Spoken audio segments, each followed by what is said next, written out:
Well, next month marks the anniversary of the assassination of President John F. Kennedy, and even 50 years later, that's right, many still believe that Lee Harvey Oswald did not act alone. Is the government covering up the real story? Joining me now is former Minnesota governor and the author of They Killed Our President, 63 Reasons to Believe There Was a Conspiracy to Assassinate JFK, Jesse Ventura. First of all, the book's really interesting, and you use the internet, even though it's a book, because in there are all kinds of references to the exact addresses on YouTube and other places and hearings and so forth. You can go back and you can see and hear yourself. Yes, from the book, and I did it. I stopped and I went back and I did my little research. So it's kind of an internet bibliography, if you will. But the question always remains about who did this and the cover-up and everything else. Were the people afterward, were the Katzenberg memo and everything else, were they ill-willed? Did they know that there was somebody they were trying to cover for, or were they just trying to say it was a different time? Let's just make sure that we can move on without, because they were worried about the communist and Soviet Union and all that sort of No, stuff. they were worried about the truth. That's what they were worried about. Why? Why? Because a coup d'etat took place that day. That's a changing of our government. And it wasn't done at the ballot box, it was done with a bullet. And so there should have been a thorough investigation done. I'll give you an example. The car is the crime scene. Kennedy was killed in the car. Now, anybody that watches TV, any dummy knows, in comes the yellow tape. You can't cross into here till forensics done, right? Well, in the book, we tell of a guy at the Ford Motor Plant in Michigan was stunned when he came in Monday morning and there was the president's limousine being refurbished Monday morning, ordered by President Lyndon Johnson. That's obstruction of justice. No one got to look at the car, the crime scene. And you said the windshield had been replaced because... Well, I saw a photograph of his car parked at Parkland Hospital when they brought the president's, by then, pretty much dead body there.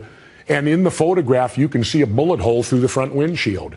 And that had to be replaced quickly, because then you've got more than 3 bullets, which they allowed. And also when you apply common sense, Tom, if you're a sniper, your first shot's going to be your best one.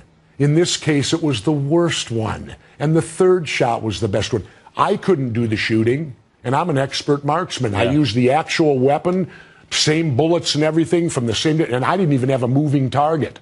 I couldn't do it, but even go beyond me. We point out in the book a gentleman named Carlos Hathcock, the greatest Marine sniper in history. He was the head instructor at Quantico. They recreated it for him.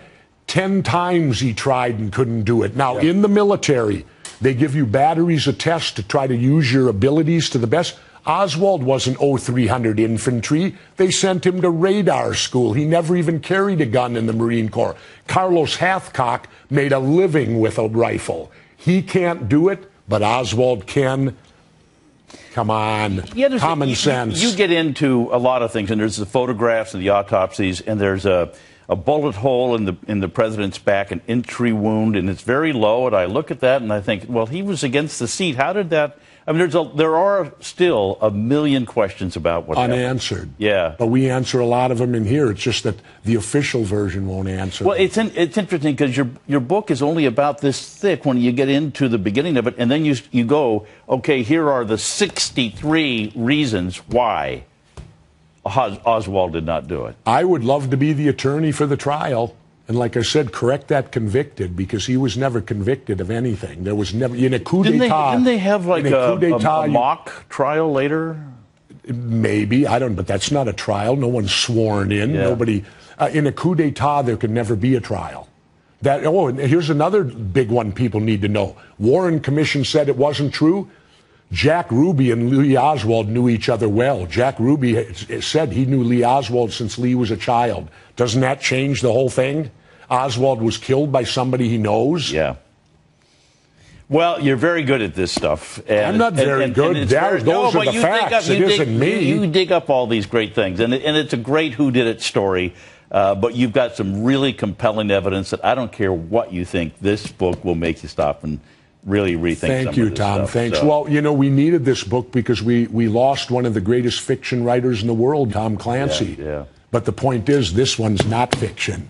That's why Take authors like Clancy and Vince Flynn, great authors, but they're fiction.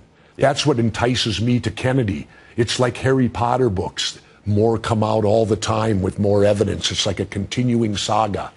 And that's why I stay on top of it. Governor, always good to see you. Tom, always a pleasure. Fun book to read. Thank you. I'm glad you felt that way. You bet.